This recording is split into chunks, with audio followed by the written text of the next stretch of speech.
terpercaya.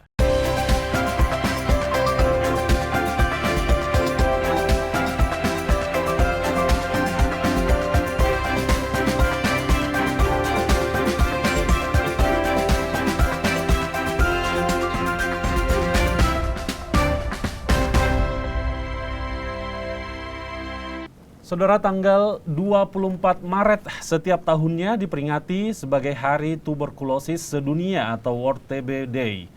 Saat ini Indonesia jadi negara terbesar ketiga dengan kasus TB terbanyak di dunia. Lalu bagaimana upaya yang harus dilakukan untuk menekan dan mengatasi TBC di Sulawesi Selatan?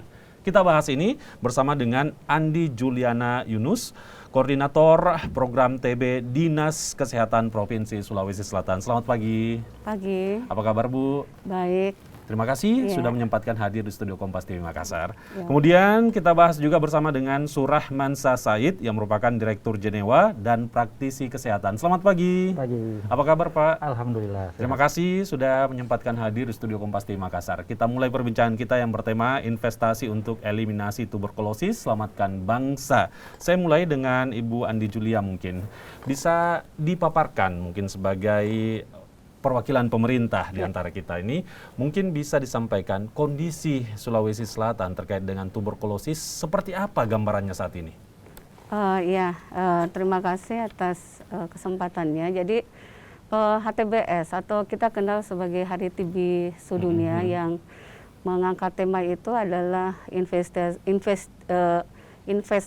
untuk eliminasi TB, selamatkan bangsa. Jadi tema ini merupakan mengajak kita bagaimana untuk meningkatkan kesadaran kepada masyarakat kita untuk bisa secara aktif, secara partisipasi untuk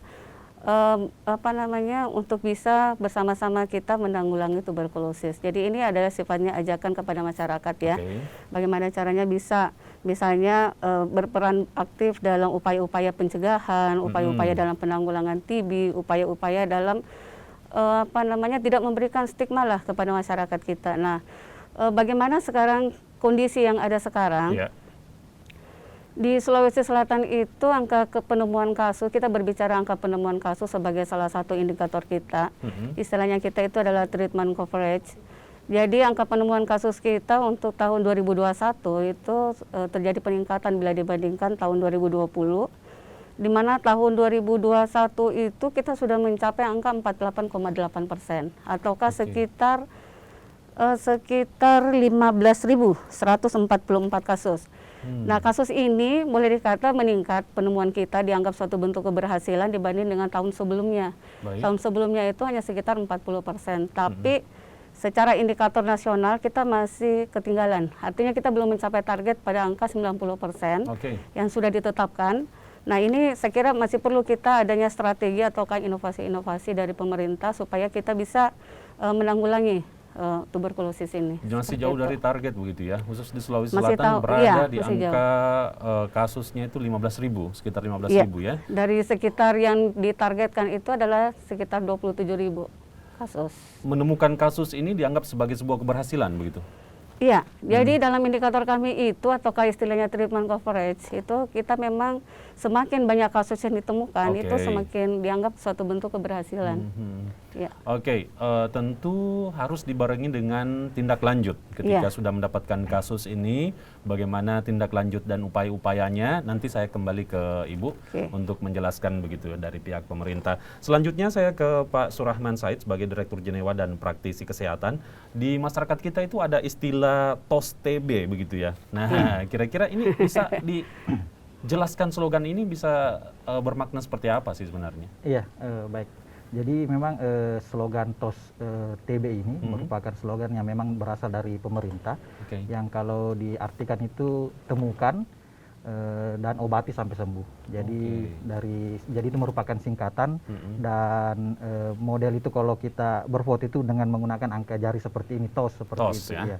Tapi maksudnya dari slogan TOS TB ini, jadi yang pertama itu ada unsur temukan. Jadi sesuai juga tadi yang disampaikan oleh Ibu Andi Julia bahwa salah satu memang target yang kita butuhkan yang memang yang perlu dikejar adalah bagaimana kita menemukan kasus di lapangan, karena sebagaimana kita ketahui penyakit TB ini mau tidak mau faktanya di lapangan ada.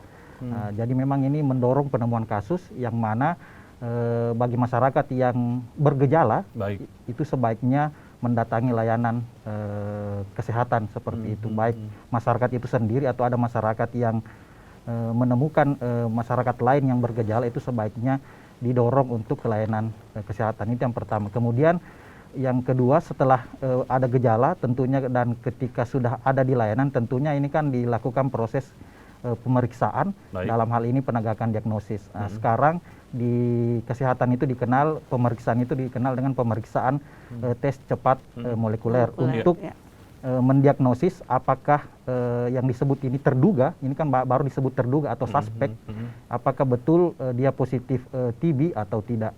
Dan setelah seandainya dinyatakan positif, maka tentunya diarahkan untuk pengobatan. Dan harapannya juga ketika pengobatan itu sampai tuntas.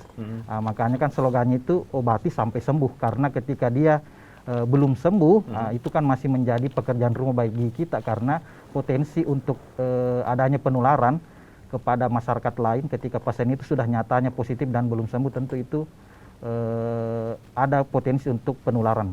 Menurut pandangan Anda begitu, apa yang menjadi faktor penyebab kasus TB ini seakan-akan menjadi sebuah kesulitan untuk menemukannya di lapangan begitu? Iya, jadi memang ada tantangan di lapangan. Yang pertama kan stigma itu masih tinggi. Jadi orang masih ragu-ragu dan takut begitu ya? Jadi memang ditemukan di masyarakat, beberapa masyarakat itu menyembunyikan penyakitnya, karena memang dianggap ini penyakit tuberkulosis masih dianggap penyakit yang misalnya tabu, dan juga ketika diketahui oleh masyarakat lain seakan-akan dikucilkan. Itu yang pertama. Kemudian yang kedua ya mungkin juga terkait pengetahuan masyarakat, karena kan memang kalau terkait penyakit pernafasan kan itu banyak, dan untuk gejala TB ini sendiri kan ada beberapa gejala. Yang pertama misalnya ketika dia sudah batuk melebihi dari 2 minggu, itu merupakan salah satu ciri dikatakan suspek atau terduga penyakit TB. Kemudian yang kedua juga misalnya keringat malam tanpa ada aktivitas fisik, dan juga biasanya juga ada sesak dan lain sebagainya. Tentunya dari gejala-gejala itu selayaknya masyarakat itu mendatangi layanan untuk memeriksakan dirinya seperti dari gejala-gejala itu yang sudah disampaikan tadi, keringat di malam hari, kemudian ada tanda-tanda sesak dan lain-lain, batuk mungkin juga. Ini sebaiknya masyarakat memeriksakan diri begitu kepada pihak pelayanan kesehatan setempat begitu ya. Baik, Ibu Julia, mungkin bisa Anda paparkan kasus TBC ini sebenarnya sudah ada sejak saya masih kecil sudah mendengar kasus ini begitu ya. Sampai saat ini juga menjadi fokus perhatian dari pihak pemerintah. Apa sebenarnya yang membuat TBC ini masih tetap ada sampai sekarang, dan bahkan Indonesia saat ini berada di urutan ketiga sebagai negara dengan kasus tertinggi di global gitu. Iya. Jadi kenapa sampai TB masih ada? Nah, tadi Bapak katakan bahwa dari kecil itu sudah ada. Memang TB itu memang dari dahulu itu memang sudah ada, sampai sekarang itu kita masih belum bisa menuntaskan, makanya pemerintah sudah merencanakan eliminasi TB 2030. Nah, kenapa sampai belum tuntas? Karena kita ketahui bahwa tuberkulosis itu adalah penyakit penular, ataukah dia masuk dalam kelompok communicable disease. Nah, karena sifatnya dia communicable disease, maka dia penularannya sangat mudah melalui udara. Jadi beda-beda tipis sih sebenarnya dengan COVID. Jadi penularannya melalui udara. Nah, akhirnya dia berpotensi untuk menyebarkan ke masyarakat luas, baik itu di lingkungan tempat tinggal, lingkungan kerja, sekolah, ataukah di tempat-tempat umum. Kita ketahui dari hasil penelitian itu faktor risikonya sebenarnya kita itu adalah 1:10. Artinya 1:10 itu adalah dari 10 pasien yang terduga, artinya yang ada batuk-batuk, itu kita periksakan, 1 diantaranya itu kita biasa temukan sebagai tegak diagnosis sebagai pasien TB atau tuberkulosis. Nah, yang 1 ini kadang-kala kita agak kesulitan melacaknya.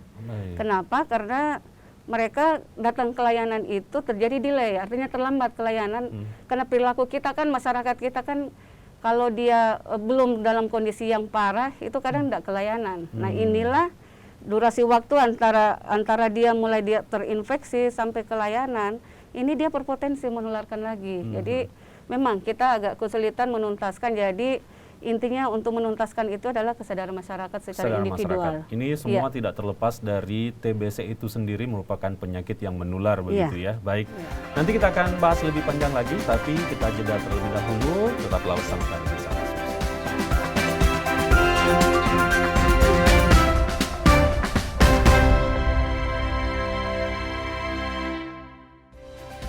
Terima kasih Anda masih bersama kami di Sapa Sumsel.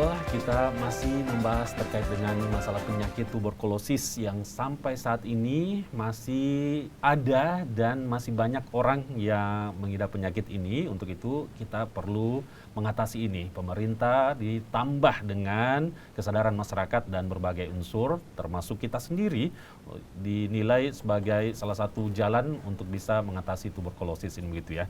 Baik, saya ke Pak Surahman Saspait sebagai Direktur Jenewa dan praktisi kesehatan begitu ya. Banyak orang yang kemudian berupaya bisa mengatasi dan menanggulangi TBC ini begitu ya. Sebagai praktisi kesehatan, Anda menilai tantangan seperti apa yang dihadapi setiap orang ataukah institusi bahkan pemerintah ketika berupaya untuk mengendalikan atau mengatasi TBC ini? Tantangan apa yang biasa dihadapi? Iya. Yang pertama, tentunya tadi sudah disampaikan oleh Ibu Andi Julia bahwa ini merupakan penyakit menular. Penyakit menular dalam artian seperti dengan COVID-19 yang juga menular tentunya untuk mengendalikan itu kan tentu susah untuk mengendalikan ketika kita tidak melakukan beberapa pencegahan. Itu yang pertama. Kemudian yang kedua, yang memang yang menjadi tantangan juga bagi pasien TB itu adalah pengobatan yang cukup lama. Karena TB ini kan secara garis besar itu dibagi dua jenis. Baik. Ada yang TB sensitif dan ada yang disebut dengan TB resisten. TB sensitif ini lama pengobatannya itu minimal 6 bulan. Minimal 6 bulan, kemudian ada yang 9 bulan juga seperti itu. Kemudian untuk yang TB resisten ini lebih lama lagi. Jadi ketika tadi yang pengobatan TB sensitif itu dinyatakan gagal ataupun berdasarkan hasil lab ada obatnya yang resisten, itu tentunya akan mengikuti pengobatan yang disebut dengan pengobatan TB resisten obat, dan itu pengobatannya minimal 9 bulan, paling lama 24 bulan. Jadi memang salah satu tantangan terbesar untuk penyakit tuberkulosis ini bagi pasien adalah lamanya durasi pengobatan. Kemudian selanjutnya yang ketiga, dengan lamanya durasi ini tentu dibutuhkan kesadaran, motivasi bagi pasien itu sendiri.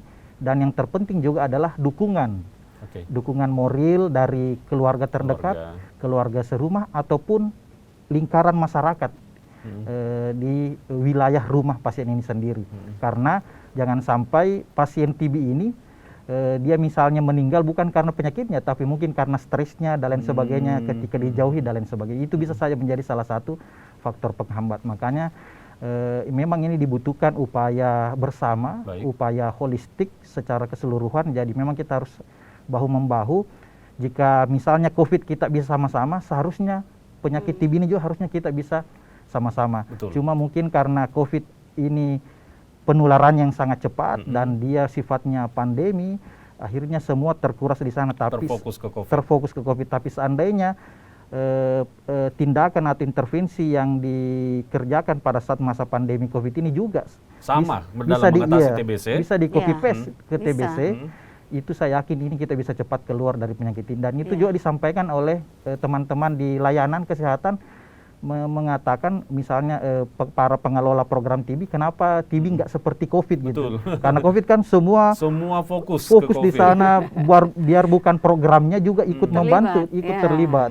Tapi TB ya hanya orang TB saja seperti itu. Padahal TB ini kan juga mematikan seperti itu, dan itu mengurangi juga produktivitas bagi orang yang terkena pasien TB seperti itu. Baik. Jadi diharapkan setelah ini pihak pemerintah dan unsur terkait juga lebih fokus kepada penyakit-penyakit lain selain COVID-19 begitu ya.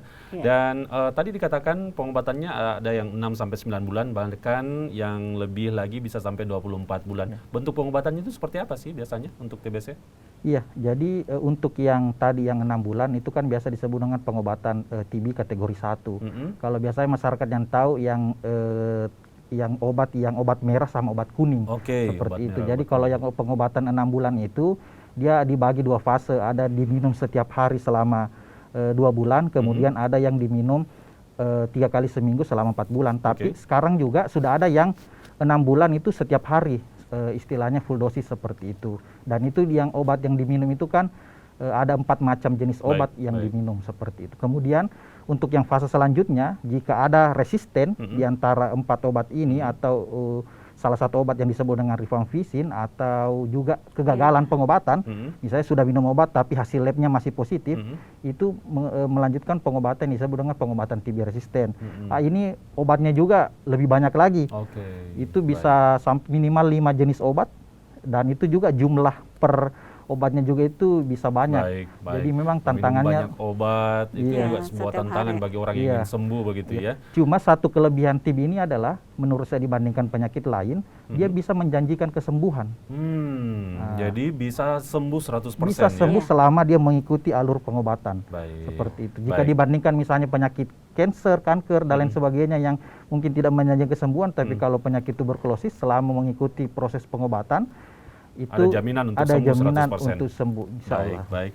Ibu Julia, kita sudah melihat dan mendengarkan banyak sekali lagi kasus dan tantangan yang dihadapi begitu ketika upaya dalam menanggulangi tuberkulosis ini begitu ya. Lalu strategi dan langkah apa, kita berbicara program begitu, yang dilakukan oleh pemerintah untuk bisa menekan dan menanggulangi tuberkulosis di Sulawesi Selatan? Ya. Mengenai masalah strategi, jadi strategi untuk penanggulangan TB ini baru-baru kita meluncurkan ya, telah diluncurkan peraturan presiden nomor 67 tahun 2021, di mana peluncurannya itu tanggal 19 Agustus 2021 dan memang baru sekali perpresnya ini. Jadi di situ telah diarahkan, jadi presiden telah mengarahkan seluruh pihak untuk melakukan upaya penanggulangan TB dalam upaya percepatan pengurangan kasus TB, yaitu kita akan melakukan upaya pelacakan secara agresif. Jadi pelacakan ini adalah penemuan kasus di masyarakat, seperti yang saya katakan tadi, satu saja itu sangat sulit kita untuk mencarinya. Jadi kita akan melacak secara agresif, jadi pelacakannya itu sudah dilakukan ya dalam bentuk penemuan kontak erat daripada pasien tersebut. Kita sudah melakukan juga screening secara aktif, kita juga sudah melakukan yang ketuk pintu itu. Jadi kita ketuk pintu door to door kepada masyarakat, itu salah satu bentuk untuk penemuan kasus. Kemudian upaya yang lain yang sudah dilakukan adalah kita memang diperintahkan jangan sampai kita berupaya melakukan penemuan sementara obatnya tidak ada. Jadi memang sudah diwanti-wanti bahwa obat itu harus tersedia. Jadi mulai dari TBSO ataukah namanya TB resisten obat itu harus tidak boleh ada yang stock out. Nah, kemudian yang ketiga adalah kita strateginya adalah pelibatan seluruh sektor yang terkait. Jadi kita diarahkan bagaimana melibatkan sektor misalnya PUPR. Jadi kan ini penyakit TB terkait dengan lingkungan ya, lingkungan rumah. Jadi kita sudah lakukan kerjasama, kemudian dengan dinas sosial, dengan dinas pendidikan itu sudah diarahkan semuanya. Jadi memang sekarang kita butuh bahu-membahu merangkul semua pihak yang terkait untuk penanggulangan TB khususnya di Sulawesi Selatan saya kira. Semuanya harus bekerja sama begitu ya, tidak hanya kasus ini diserahkan kepada pemerintah saja, dinas kesehatan atau sektor kesehatan saja, karena semua orang punya andil begitu ya. Apalagi seperti dipaparkan tadi, penyakit TBC ini masih tabu di kalangan masyarakat kita. Banyak orang yang masih merasa minder dan malu ketika dirinya divonis TBC begitu ya. Betul. Baik, selanjutnya kita masih akan membahas lebih panjang lagi. Setelah jeda berikut ini, tetaplah bersama kami di Sapa Solo.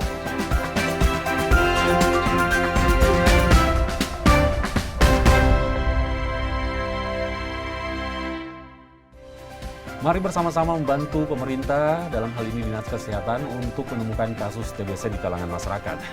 Melaporkan diri ataukah keluarga yang merasakan gejala TBC adalah langkah yang tepat untuk kemudian bisa menurunkan dan menanggulangi serta menyembuhkan masyarakat yang terkena TBC begitu ya. Kita lanjutkan lagi perbincangan kita dalam rangka memperingati Hari Tuberkulosis Dunia yang diperingati setiap tahunnya pada tanggal 24 Maret.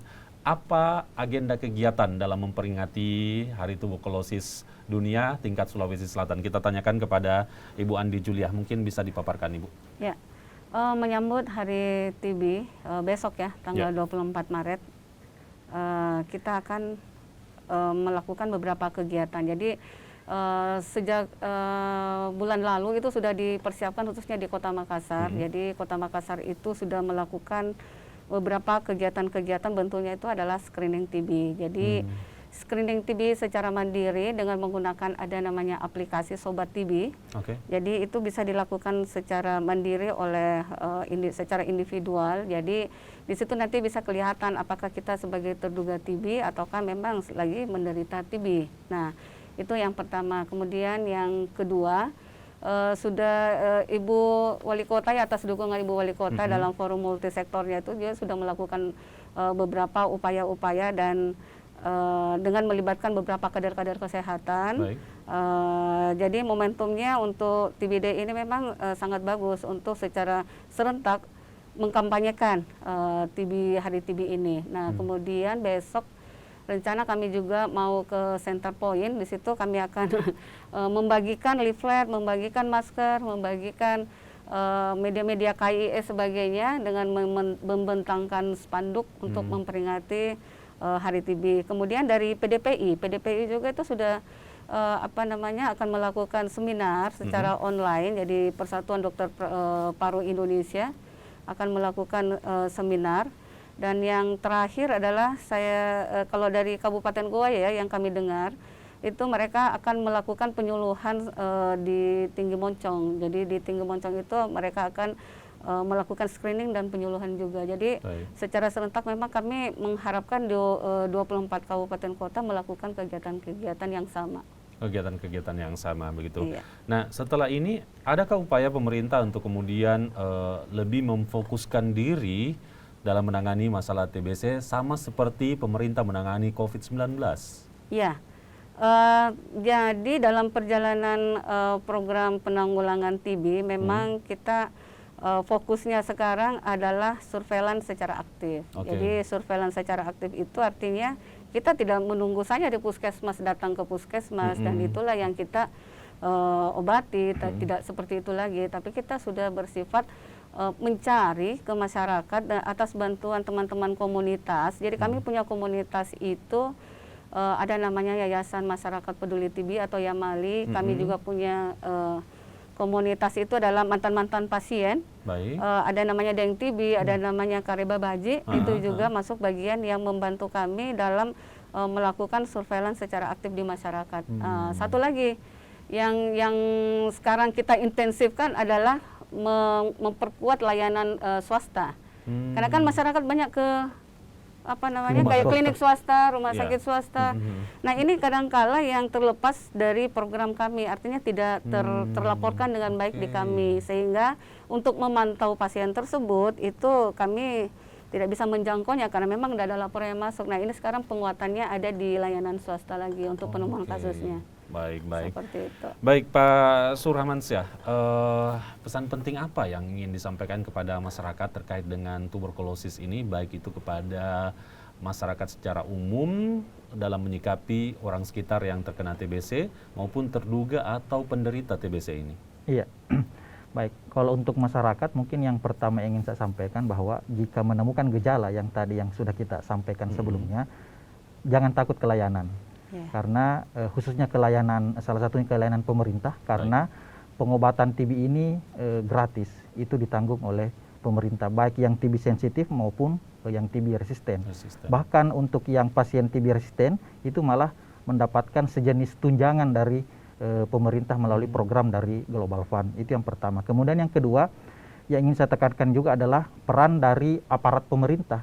Menurut saya ini juga yang perlu dirangkul ke depan terkait dalam hal ini kepala desa atau RT RW, karena mereka inilah yang mengetahui, yang mengenali masyarakatnya. Betul. Jadi ketika yang misalnya mendalami begitu misalnya Pak RT, Pak RW atau kepala desa atau lurah juga paham terkait tuberkulosis, dan ketika menemukan masyarakat yang bergejala dan lain sebagainya, tentu ini sangat membantu keberhasilan program.